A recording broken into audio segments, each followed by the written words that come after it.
Hello again! I, like many other people on the planet right now, am extremely obsessed with WandaVision. For me, it encapsulates a lot of stuff that I love. Camp, references galore, the Marvel Cinematic Universe, happening right in our home television. And we have a broad spectrum of fashion. Now, on this channel, I know I most often feature a 40s, 50s, fantasy, etc. vibe, but really and truly, I am into all eras of fashion. My favorite thing about fashion is being able to mix it up. So when I'm watching WandaVision, I love seeing this broad spectrum of fashion and vibes and looks all in one series. So today I thought I would play homage to this show that is so exciting and so much fun and is telling some really exciting lore in the Marvel Cinematic Universe and play around with all of these fun decades of fashion. So I am going to be doing a lookbook on all the decades that Wanda finds herself in or forces others to be in. And we will be starting with the very first episode in the 1950s.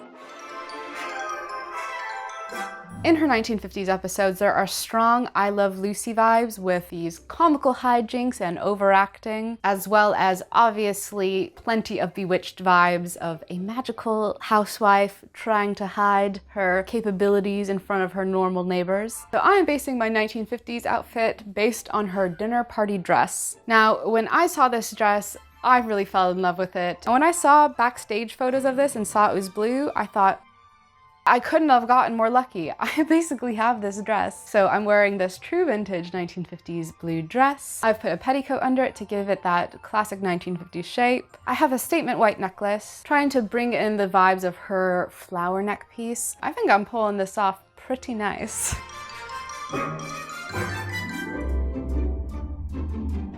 My husband and his indestructible head.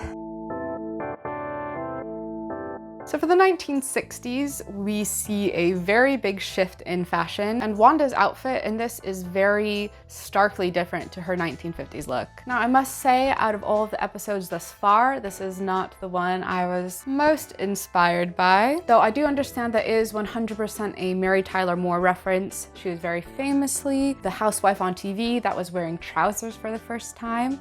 And that's why when she's at the, ladies meeting and Geraldine goes, "Hey, those pants are peachy keen," she goes, "You really think so? I was worried. Everyone else was in skirts." So I get it, but out of all my favorite looks from the 60s, it's just okay. But I did my best. I have some tight-fitting trousers, little loafers, a burgundy shirt with a small little necklace, and a bolero. So I'm happy that it's pulling off the vibes, but I personally am not the most excited and inspired by this look.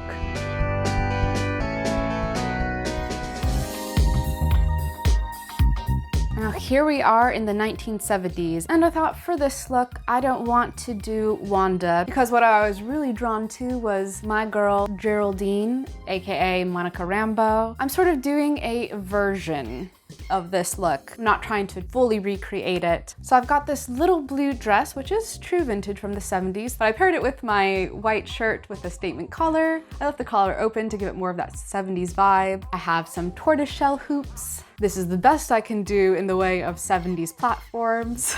And in her look, she's got these statement printed flares. I don't have anything like that, but I do have these white patterned cutout tights that I thought it's giving that idea. And I'm actually loving this look. I feel really cute. As far as references go, the house is such big Brady Bunch vibes. And they're also making a commentary on those sitcom tropes that were gaining more presence at that time. Things like pregnancies that happen very quickly for the sake of the show.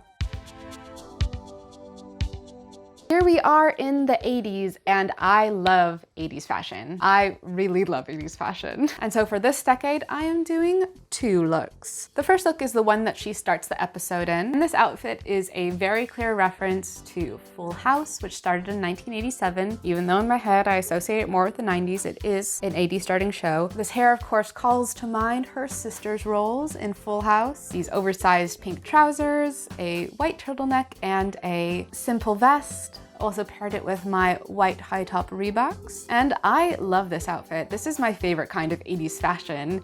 I of course wish I had a beautiful tapestry floral waistcoat like she has, but I'm working with what I have. And then in the next 80s look, this is very much a reference to Family Matters, where suspenders, or in the UK, bracers. Suspenders are a very different thing in the UK. Learned that the hard way.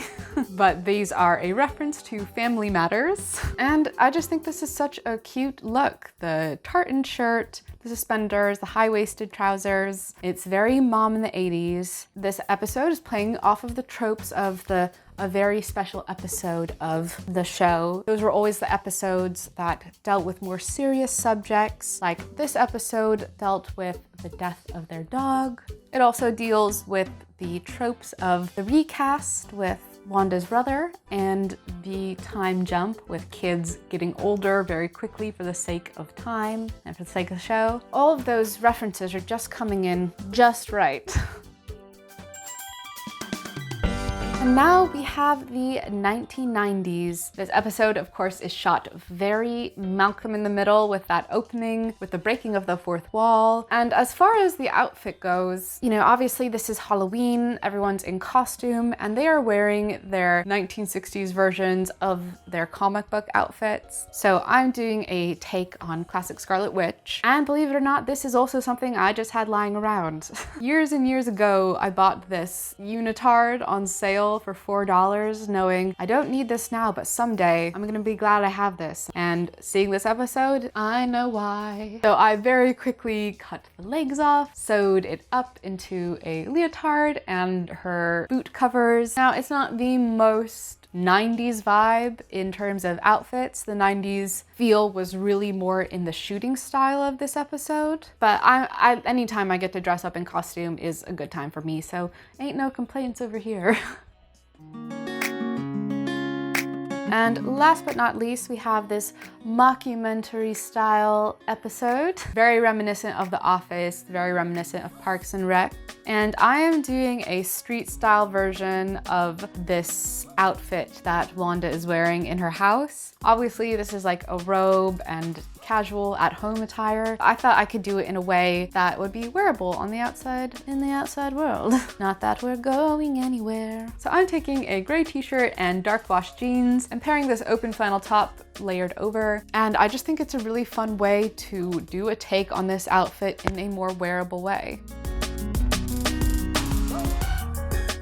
And those are my WandaVision looks. I think overall my favorites were 1970s outfit and the trousers, vest, turtleneck combo of the 1980s. They were fun, comfortable, felt really cute, and they were so indicative of those eras. So I had fun dressing up in all of them. Like I said, I love playing with fashion, so getting to dress up in sort of every decade just ticks all of the right boxes for me. I would love to know if you had a favorite era. What was your favorite outfit? Are you watching WandaVision right now? If so, isn't it so exciting that we get to have sort of Marvel Cinematic Universe movie quality entertainment in our own home every single week? I know it's really making this pandemic a little bit easier for me to go through, and I am on one hand very much looking forward to watching more of the episodes, but also I don't want it to be over because I'm having so much fun watching the show. Thank you so much for watching if you made it this far. If you enjoyed this video, I'd really appreciate if you could like it, and if you want to see more from me, please subscribe. I upload new videos every Friday. I hope you have a great day wherever you are, and I'll see you next time. Goodbye!